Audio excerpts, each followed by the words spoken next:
आज के वीडियो में हम बताने वाले हैं कि कैसे आप अपने यह मोबाइल के यूज़ करके, अपना यह कंप्यूटर के यूज़ करके आप बहुत ही आसानी से अपना घर बैठा बैठा बहुत ही आसानी से घर बने चाहे दुकान पर बने कहीं भी बैठा बैठा आसानी से पैसा कमा सके। नहीं वो विजिटिंग कार्ड बना के, बिजनेस कार्ड बना के, बहुत ही आसान बा। आगे पूरा हम वीडियो में बताएं कि आप कैसे ये विजिटिंग कार्ड पर जो डिज़ाइन कर सके। नहीं डिज़ाइन मतलब ज़्यादा मेहनत नहीं लगा होगा, बस आपके कुछ टेक्स्ट बा जैसे लिखल बा ओके चेंज करेगा, नाम के जगह पे चेंज करेगा, मोबाइल नंबर चेंज करेगा, सर्विस चेंज करेगा, प्रोडक्ट चेंज करेगा, बस बहुत ही आसान बा, 2 मिनट के काम बाटे। तो आगे पूरा वीडियो में हम बताएं कि कैसे आप विजिटिंग कार्ड डिजाइन कर सकेनी, कैसे आप कहाँ से काम ला सकेनी, कितना प्रॉफिट कमा सकेनी और बिना मेहनत के बस 5 मिनट लगा के पूरा विजिटिंग कार्ड डिजाइन कर दी। उसके बाद विजिटिंग कार्ड आपके घरे आई, हम देखाएं कि घरे भी केंगे आवेला, जब कुरियर वाला जो देवे आवेला वो हम आपके दिखाएं कि केंगे देवे आवेला और सब पूरा और डिजाइन करके दिखाएं। उसके बाद पैसा दे दें और आप आसानी से आप पैसा कमा सकेंगे। बस 160 रुपया में काम हो जाइए आपके। तो ये वीडियो के डिस्क्रिप्शन में हम 2 लिंक दिले बनी, एगो बा मोबाइल एप्लीकेशन के और एक बा वेबसाइट के। आप दोनों लिंक के यूज़ करके आप विजिटिंग कार्ड बहुत ही आसानी से डिजाइन कर सकेंगे और पैसा कमा सकेंगे। बस आपके 160 रुपया में आपका 100 को विजिटिंग कार्ड मिल जाए और आप चाहें जितना में बेच सकेंगे। अब काम कैसे लिया होगा वो हम बात करें। तो काम लिया और बहुत ही आसान बात, जहाँ पे आप बानी, गांव में बानी, शहर में बानी, जहाँ पे बानी, तो आपके का कर पाए आपके आसपास में जे लोग बा, जैसे कि कोनो दुकान वाला होके, चाहे कोनो फैक्ट्री वाला होके, चाहे कोनो ऑफिस वाला होके, चाहे कोनो जैसे टेंट हाउस वाला होके, चाहे हलवाई होके, चाहे मतलब कोनो भी काम आदमी करत होके, कोनो भी बिजनेस करत होके, तो आदमी आपके जो है आपके आसपास में हजारों लोग मिल जाए आराम से, बहुत आसानी से। तो आपके उनके समझाओ के बाद विजिटिंग कार्ड बनाओगे, लेकिन ओकरा से पहले आपके समझे के बा कि विजिटिंग कार्ड होला का, बिजनेस कार्ड होला का। अगर आपके नहीं पता तो हम बता दें कि विजिटिंग कार्ड या बिजनेस कार्ड दोनों एक ही होला, अलग अलग नाम बा। ई होला कि आपको जो बिजनेस बा, आपके जो सर्विस बा, ओई के आप एगो कार्ड के थ्रू है, जैसे एक कार्ड बा, एकरा कहल जाला विजिटिंग कार्ड या एकरा कहल जाला बिजनेस कार्ड। एकरा हिसाब से आप अपना बिजनेस के बढ़ा सकें। जैसे कि आप देख सकें कि हाँ हमारे में जौन सर्विस बा ये हमें में लिखले बानी, एकरा अलावा हमारे ऊपर हमार कंपनी के नाम बा, हमार मोबाइल नंबर बा, हमारा एड्रेस बा, पूरा हमें सब बाटे। एकरा कहल जाला बिजनेस कार्ड। जैसे कि अभी हमें हमारा लगा हुआ है 100 को बिजनेस कार्ड हम मंगौला बानी, तो आपके उनको समझाओगे कैसे आपके विजिटिंग कार्ड बा चाहे एक बिजनेस कार्ड बा आपके हेल्प कर सकेला आपके बिजनेस के बढ़ावे में। एक एग्जांपल लेते हैं टेंट हाउस वाला के, जैसे आपके आसपास में क्यों टेंट हाउस वाला बा, ओकरा बोले कि आपके बिजनेस कार्ड एगो होके के, तो वो बोले उ का वाला विजिटिंग कार्ड का वाला, तो आप उनका समझाएं। एगो एग्जांपल लेते हैं टेंट हाउस वाला के, आप केहू के भी ये चीज़ बता सके नहीं ओकरा बिजनेस के हिसाब से, ओकरा काम के हिसाब से। तो हमको बताएं कि अगर आप अपना बिजनेस कार्ड रखा था नहीं, एगो विजिटिंग कार्ड रखा था नहीं, तो आपके कैसे हेल्प कर सकला। फॉर एग्जाम्पल आप केहू से मिले नहीं, ठीक बा, अगर आप केहू से मिलें और आपन विजिटिंग कार्ड उनका देम तो पूछे कि का, अगर वो हाथ में ली देखी तो कहे साला ये तो कुछ नया बा, गांव में चाहे इतना हम पहले बार कभी देखले नहीं कि ये तो बड़ बड़ जो बिजनेस वाली सन, बड़ा बड़ा कंपनी वाली सन ऊ कर सन, तू बिजनेस मतलब ये कार्ड देता। तो मतलब कि अगर आप बिजनेस के मालिक हैं, आप देम तो आपके सामने वाला पे जो प्रभाव है बहुत बड़ा पड़ी कि हाँ अच्छा आदमी, पढ़ल लिखल आदमी लागता, बिजनेस अच्छा भाई, अच्छा काम कर सकेला। तो विजिटिंग कार्ड देम तो सामने वाला जो इंसान हो विजिटिंग कार्ड आपका रख ले, कि विजिटिंग कार्ड केहू देला तो सबको रखेला। बाई चांस आज 6 महीना बाद अगर वो जन इंसान के विजिटिंग कार्ड आप देले बनी, अगर विजिटिंग कार्ड घर पे कोनो शादी ब्याह पड़ल चाहे कुछ पड़ल, तो ओकरा मतलब डायरेक्ट याद है कि वो इंसानवा हमरा के देले रहे विजिटिंग कार्डवा, तो ओकरा के फोन लगावल जा, ठीक बा। तो फटाफट अपन विजिटिंग कार्ड निकाली और आपका नंबर देखिए और मोबाइल नंबर देखिए और सब करिए, आप फोन लगाई कि हम आदमी के मिलर नहीं सर, आप अपना हमारा के विजिटिंग कार्ड दिलर नहीं, हमारा घर में शादी बाटे है तारीख के, तो आपके साटा करे के बा, तो ठीक बा, तो आके मिल जा। आप गए नहीं मिले, साटा हो गए, मान के चले 30,000 रुपये के भी साटा हो गए आपके, तो कितना फायदा बा। एगो विजिटिंग कार्ड बनाओगे खर्चा कितना बा पता बा, 1 रुपया 60 पैसा।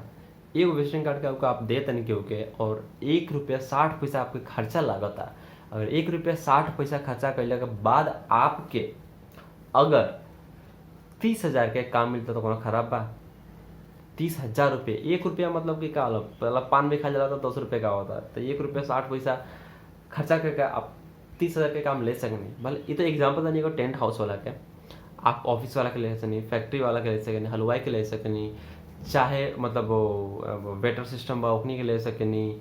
गाँव में तो मतलब जौन भी बा, चाहे कहीं भी बनी, आप शहर में बनी, जौन भी मतलब चीज़ बा आप ओका कर सकेनी। पानी वाला बा, जैसे शादी में पानी लिया वाला, उसमें आर ओ पानी जौन होला, फिल्टर पानी वाला ऊ, तो ये तरह के आप सब जा सकनी। तो केहू भी तैयार हो जाए एक एगो कार्ड के पीछे ₹1.60 खर्चा करे खातिर। अगर वो 60 मतलब 30,000 40,000 का बिजनेस मिलता है, मान के चलिए हज़ारों रुपये का मिलता है, आप ₹1.60 खर्चा करके ₹1000 भी आपका कमाते हैं, तो खराब बका तो तैयार हो जाइए। अब बस वो तैयार हो गए, आपके क्या करे के बा, सिंपल बा। आगे जो बताओ तो आपके फॉलो करे के बा, तो वीडियो के डिस्क्रिप्शन में जो लिंक दिल बन ओहि पे जाए के बा। आप मोबाइल से कर चाहते हैं मोबाइल से, चाहे अपना कंप्यूटर से कर चाहते हैं तो कंप्यूटर से वो जाइए और वो डिजाइन करी और उनका दे दी। तो लेकिन डिजाइन करने से पहले से आपको उनका से कुछ चीज़ चाहिए, कुछ डिटेल्स चाहिए, जैसे कि उनका नाम, उनका बिजनेस का नाम, जौन भी नाम रख ले ओकर, ठीक बा। ओकरा अलावा उनका मोबाइल नंबर, उनका पूरा एड्रेस और का सर्विस देलन, चाहे कोनो सामान बेचलन, वो सब चीज़ आपके ले लेके बा। ओकर बाद आगे जो चीज़ हम बताओ जाता नहीं अपने स्क्रीन पर, वो आपके देख के वहीं बस आसानी से 5 मिनट में रेडी करके उनका के भेज देवे के बा। जौन ₹160 बस एगो विजिटिंग कार्ड के, ई तो हो गई कि आप जौन खरीदे ओकर प्राइस। ओकरा अलावा उनका समझाओ बा ई कि मान के चलिए अगर आप एक बहरी छपवाए जाए, तो बहरी छपवाए जाए तो कितना दूर, 5 किलो 10 किलोमीटर दूर हो, पेट्रोल चला के जाए, आयम जाए, टाइम जाई। मान के चलिए एक बार अनी गनी ₹100 आपका खर्चा हो गई, तो एक बार ऑर्डर देवे जाए, फिर एक बार वो डिजाइन करी, फिर देखे खातिर जाए, आपको अप्रूवल देवे खातिर ठीक बा कि ना, 2 बेर हो गए, तीसरा बेर ले जाए, यानी ₹100 एक बार खर्चा हो, तब मान के चलिए 3 बार गनी तो ₹300 तो इनका खर्चा हो गई। तो आपके वो समझाओ ₹160 तो आपके पड़ी, आपके जितना भी ले होगा, आपको 250 ली, 300 ली, 500 ली, वो आपके ऊपर डिपेंड करता है कि आप कितना पैसा ले सकें। मान के चलिए ₹160 में आपको पड़ता है, आप नया नया बिजनेस स्टार्ट करते हैं तो ज़्यादा मत लिए, आप 160 की जगह पर ₹250 लिए या ₹300 लिए, 1.5 से 300 लिए। अगर आप ₹300 लेते हैं फिर भी आपकी कितना फ़ायदा पड़ी, ₹140 का फ़ायदा हुई वो कार्ड पर, बस 5 मिनट की मेहनत हुआ। ऐसे रोज के आपका 10 को ऑर्डर मिल जाता है, 140 गुणे 10 तो वो आपके ₹1400 पर डे। अगर महीना गिन ली तो कितना होता है, 43 और 44,000 रुपया हर महीना आपके इनकम हो गए बहुत ही आसानी से। तो बस आपकी यही मेहनत करने के बाद स्टार्टिंग में धीरे से कम ऑर्डर मिली, लेकिन धीरे धीरे धीरे मेहनत करें, आपके नेटवर्क बढ़ जाए, तो हो सकता है आपको फुल टाइम बिजनेस ये हो जाए। तो बस जाइए विस्टा प्रिंट पे और जाके डिजाइन करेगा बस। तो चलिए हम दिखाते हैं कैसे आपके डिजाइन करेगा बट वीडियो के डिस्क्रिप्शन में ऐप के लिंक बा, वेबसाइट के लिंक बा। अगर आप मोबाइल से करना चाहते हैं तो मोबाइल ऐप पे जाएं, अगर आप कंप्यूटर पे अपना वेबसाइट पे जाके करना चाहते हैं तो वेबसाइट वाले लिंक पे जाएं। वीडियो के डिस्क्रिप्शन में एगो लिंक देले बन जाए, मोबाइल ऐप और वेबसाइट दोनों के लिंक बा। तो अगर आप मोबाइल से करना चाहते हैं तो मोबाइल ऐप पे क्लिक करें तो डायरेक्टली आप प्ले स्टोर पे आ जाए। और बाद ये एप्लीकेशन आ जाए, एक इंस्टॉल कर ले बा। एक बाद एक ओपन करे के बा, देखिए वेबसाइट में आप देख सकें स्क्रीन पे दिखा था हाँ दे कि 100 गो विजिटिंग कार्ड जस्ट ₹160 में। अगर विजिटिंग कार्ड डिजाइन करे के बता डायरेक्टली आप यहाँ जैसे क्लिक करके आगे बढ़ सकनी बाई नाउ पे, नहीं तो आप जो 3 गो ऊपर लेफ्ट साइड में दिखा था 3 गो लाइन ए पे क्लिक करेगा बा। ओकर बाद हाँ दिखा था विजिटिंग कार्ड पहला नंबर पे ए पे क्लिक करेगा बा। ओकरा बाद ऐसे फिर से विजिटिंग कार्ड बा, फिर स्टैंडर्ड पेपर्स बा, प्रीमियम पेपर्स बा, आपके विजिटिंग कार्ड्स पे क्लिक कर देगा बा और स्टैंडर्ड विजिटिंग कार्ड पे क्लिक कर देगा बा। एक बाद देख सकें यहाँ के विजिटिंग कार्ड के डिज़ाइन एजा आगे बाटे और एजा से नीचे से आपके एजा से जौन साइज़ बा मतलब कि जौन क्वालिटी बा, पेपर क्वालिटी स्टैंडर्ड सेलेक्ट कर लेते हैं, जैसे सस्ता वाला बा, फिर ठीक बा। फिर ऐसे पेपर स्टॉक में मेट क्लिक कर देता नहीं। कॉर्नर मतलब जो कॉर्नर होला एक चारों तरफ के ओके राउंड होके चाहिए कि नॉर्मल होके चाहिए, तो हम नॉर्मल मतलब स्टैंडर्ड पे क्लिक कर देता नहीं। और बाद क्वांटिटी कितना मांगा होगा बा, तो अगर 100 क्वांटिटी मांगा होगा तब क्लिक करके करा के पेपर से 100 कर दी। आप देख सकते हैं कि प्राइस आ गई ₹160। एक बाद ऐसे स्टार्ट डिजाइनिंग पे क्लिक कर देगा बा। अब एक बाद देख लीजिए बहुत सारा डिज़ाइन दिला बा, आपके जौन भी डिज़ाइन पसंद आई वो डिज़ाइन में आप फ़ोटो भी चेंज कर सकनी और आप नाम लिख कर आप एक के घरे मंगा सकनी, अपना क्लाइंट के दे सकनी, पैसा कमा सकनी एक से। तो हम करतनी कौन सा डिज़ाइन मान के चलिए कि कोनो डॉक्टर है, ठीक बा, तो डॉक्टर खातिर हाई हटे तो पे क्लिक कर देता नहीं। आप मतलब कोनो भी डिज़ाइन पसंद कर सके नहीं। अभी देखिए जब फुल नेम आता तो ये फुल नेम पे क्लिक करें न तो उन नाम रीनेम करके आ जाए। तो मान के चलिए कि डॉक्टर जे भी बात तो लिख देते हैं डॉक्टर दिलीप सिंह।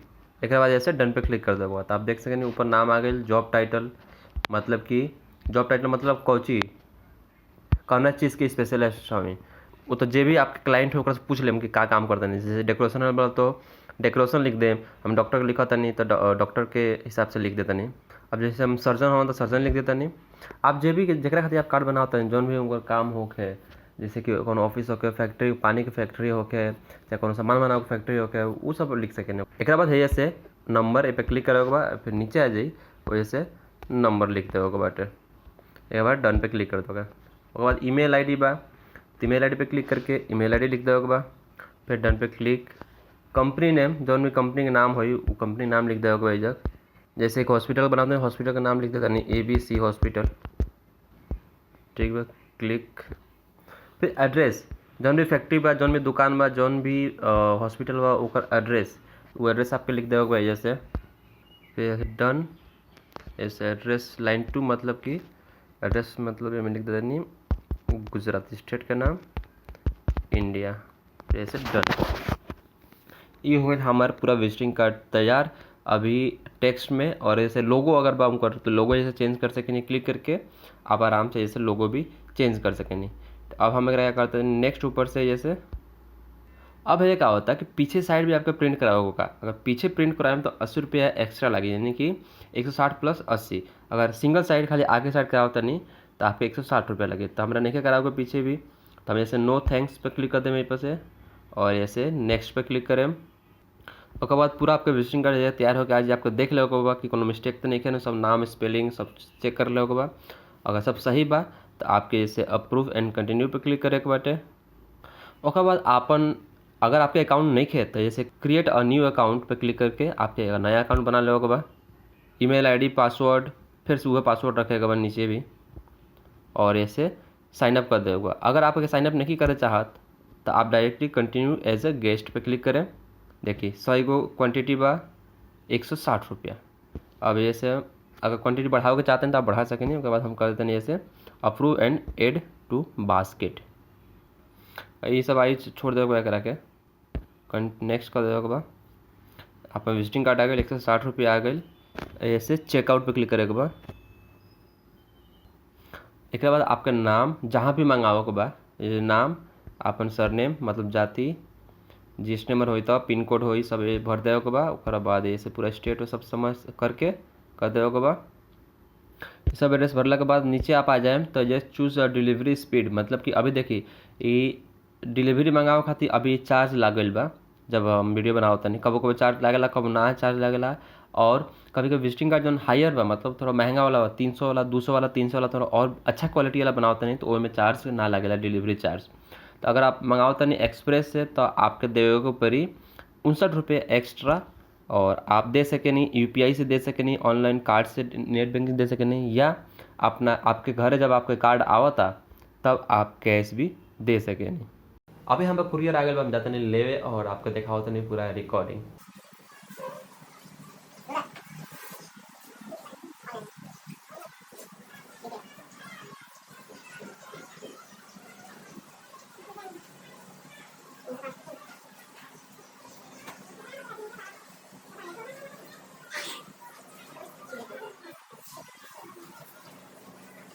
जैसे कि देख सकते हैं कि हम जो ऑर्डर दिले रही विजिटिंग कार्ड के डिजाइन करके वो विजिटिंग कार्ड हमारा लगे आ गए बाटे। और आप भी ये तरह से बहुत ही आसानी से बिना कोनो इन्वेस्टमेंट के बिना 1 रुपया लगौले आप विजिटिंग कार्ड के बिजनेस कर सके नहीं। देखिए सिंपल सा बा हम डिजाइन करनी ऑर्डर करनी पैसा भी ना देवे पड़ पहले ठीक बा। तो अभी जैसे हमारा घरे आ गई बा 3रा दिन में हमारा घरे आ गई बा। तो उसके बाद हम क्या कर रहे चेक कर ले मैं चेक करें भी ना ऐसे भी डायरेक्ट हम अपना क्लाइंट के दे सकें। लेकिन अपना क्लाइंट के डायरेक्ट ना देख कैसे कि मैं बिल हुई और मैं लिखल कि विस्टा प्रिंट से आप ऑर्डर कर ले तो कैसे बेटर होगा कि आप खोल के और उसके बाद ही अपना क्लाइंट के। अब आ गए बा आपके 160 रुपया दिला के बाद आपके हाथ में आपका विजिटिंग कार्ड।